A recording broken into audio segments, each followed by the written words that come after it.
luto na. Ayan, konti na lang to. Sinabay ko na pala yung 5 piraso para isahan na lang, tasya naman sila. So lulutuin na lang natin, mag golden brown. Ito kasi nahulot to, kaya ilublob natin siya. Mas magiging lutong-luto siya para masarap. Yan, okay na yun.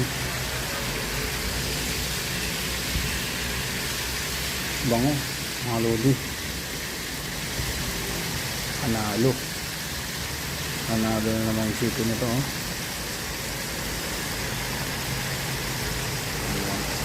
Lutuin pa natin. Ang luto yan. Sheesh.